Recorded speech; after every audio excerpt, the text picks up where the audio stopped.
इतनी तेज बाढ़ आते ही लोग तैराक बाढ़ को कैसे पार कर लेते हैं?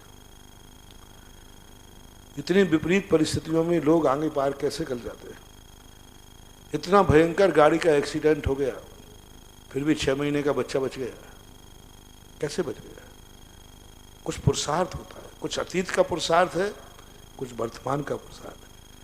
हमारे पक्ष में वो ताकत है कि हम चाहें तो सब कुछ बदल सकते हैं। 90% अपने हाथ की लकीरों को व्यक्ति बाहुबल के बल पर बदल सकता है। 90%। कर्म प्रधान देश है ये, कर्म भूमि है, भाग्य भरोसे नहीं चलती। भोग भूमि भाग्य भरोसे चलती है, और यहाँ पर जो है कर्म भरोसे चलती है। यदि व्यक्ति सम्यक पुरुषार्थ करे तो भाग्य की लकीरें बदल सकता है, कुछ नहीं बिगाड़ पाएगा। आएगा कर्मोदय में तो आएगा, लेकिन उसे विचलित नहीं कर पाएगा। ये नहीं है कि कर्म को टाल दे, कर्म तो आएगा लेकिन विचलित नहीं कर पाएगा।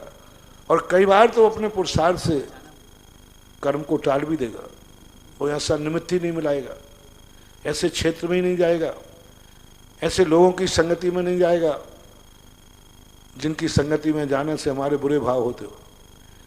ऐसे लोगों की संगति में नहीं जाएगा जहाँ क्रोध जागता हो। ऐसे लोगों के बीच में नहीं उठेगा जहाँ हमारे परिणाम बिगड़ते हो। वो अपनी संगति बदल देगा, अच्छे लोगों की संगति करेगा, अच्छे क्षेत्र में जाएगा, अपने काल को हर समय जहाँ अच्छा रूप बना के रखेगा। कर्म इंतजार करते करते थक जाएगा कि जब ये किसी गंदे स्थान पर जाए तो मैं आऊँ, लेकिन वो टल जाता है। यह असंख्यात गुणी निजरा क्या है? मोक्ष मार्ग क्या है? मोक्ष मार्ग महानु कुछ नहीं है। अपने लिखी हुई लकीरों को बदलने का नाम मोक्ष मार्ग है। अपने बांधे हुए कर्मों को फल नहीं देने देना, उनको निर्जरा कर देना मोक्ष मार्ग है। असंख्यात गुणी निर्जरा क्या है? पुरुषार्थ ही तो है, बाकी लकीरों को बदल रहा है। पंचम गुण स्थान में पहुंच गया, अयस्कीर्ति नाम कर्म के उदय को समाप्त कर दिया। सप्तम गुण स्थान में पहुंच गया, असाता वेदनी कर्म सत्ता में भरी पड़ी है, लेकिन वो ध्यान में बैठ गए। अब असाता क्या कर रही? यानी जितना भी जैन दर्शन में मोक्ष मार्ग पुरुषार्थ है, ये सब भाग्य को बदलना है, भाग्य की लकीरों को बदलना है। पुण्य का उदय आया है, सब कुछ वैभव मिलेगा। ज्ञानी कहता मैं सब छोड़ता हूं। अब बोलिए, सारा परिवार चक्रवर्ती पद सब कुछ भोगने के लिए मिला था, उसने त्याग कर दिया। मैं त्याग करता हूं, भाग्य की लकीर बदल दी।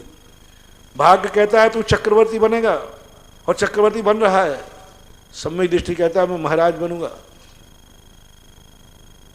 भाग्य कहता है कि तुझे सिंहासन पर बैठना है, तुम्हारे साथ इतने घोड़े इतने हाथी रहेंगे, पालकी रहेंगे, रथ रहेंगे।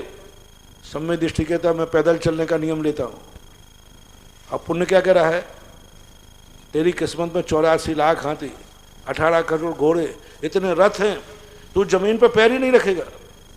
ये भाग्य में लिखा के लाया है, भाग्य की लकीर है। सम्यक दृष्टि कहता है मैं पैदल चलने का नियम लेता हूं। अब वो पुण्य क्या करेगा? भाग्य में लिखा के आया है कि बढ़िया रत्नों जड़े कपड़े पहने, हार मुकुट सब पहन के जाता है। पुण्य है उसका इतना, सोना चांदी सब पहने, इतना पुण्य है उसका अपरंपार। सम्यक दृष्टि कहता है मैं वस्त्राभरण का त्याग करता हूं। पुण्य की लकीर बदल दी। चौके में देख लीजिए, इतना पुण्य है उसका, सारे लोग सब लेकर खड़े हुए हैं, बिना पुण्य के संभव नहीं है। भाग्य में लिखा है कि सब 56 प्रकार के व्यंजन बने हैं, मिठाइयाँ बनी हैं, भोजन बना है, सब बना के रखा है। साधु का तप कहता है मेरा त्याग है। भाग्य की लकीर बदल दी। भाग्य कहाँ तक लाया था? साधु के भाग्य से श्रावक के लिए मन में आया कि आज अपन ये चीज बनाएंगे, थाली तक लाया। भाग्य चल रहा है, काम अभी चल रहा है, भाग्य दे रहा है। साधु ने कहा भाग्य की रेखा को बदलता हूं, मेरा त्याग है। अब भाग्य की रेखा बदल दी कि नहीं? यदि भाग्य में नहीं होता तो वो थाली में भी नहीं आता।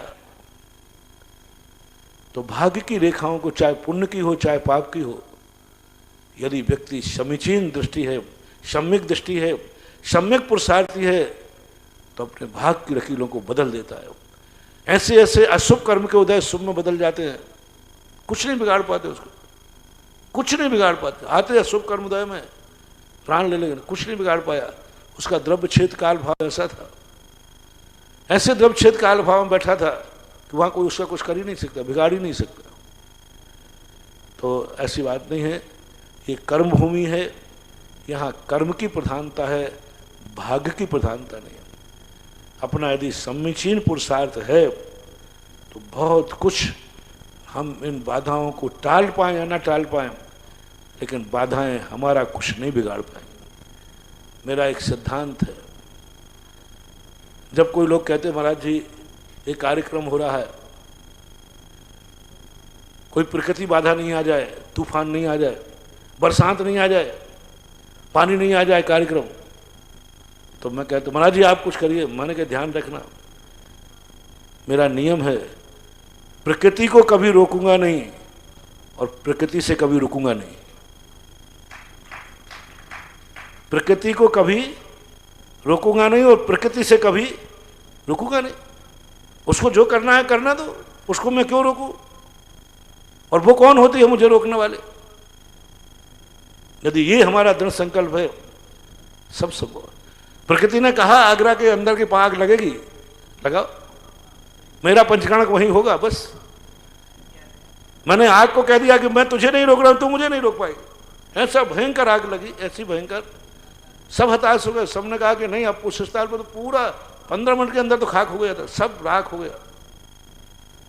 सब लोगों ने कह दिया कि नहीं अब तो पंचकर्णक के मंदिर में कर लीजिए। मैंने कहा नहीं, ध्वजारोहण जहां हुआ था पंचकर्णक वहीं होगा, वहीं पंचकर्णक होगा। चुन लिया है पथ जो मैं उसी पथ पर चलूंगा।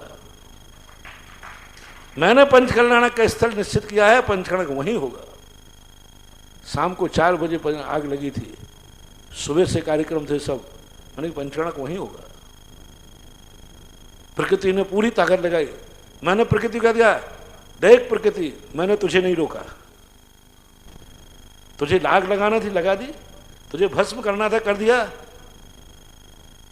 अब ये भी सुन लो, साधु की भी सुन लीजिए। साधु प्रकृति से रुकता नहीं है, मैं रुकूंगा नहीं, पंचकर्णक वहीं होगा। और क्या ठाठ से पंचकर्णक हुआ, क्या ठाठ से हुआ कि अच्छी अच्छी व्यवस्थाओं वाले पंचकर्णक नहीं होते। तो बस अपना दृढ़ संकल्प होना चाहिए, विल पावर। चुन लिया है पथ जो मैं उसी पथ पर चलूंगा। यदि ये दृढ़ संकल्प है तो भाग्य की लकीरें बदल जाएंगी, भाग्य की लकीरें आ भी जाएंगी तो भी तुम्हारी गति को रोक नहीं सकते। Strong will power.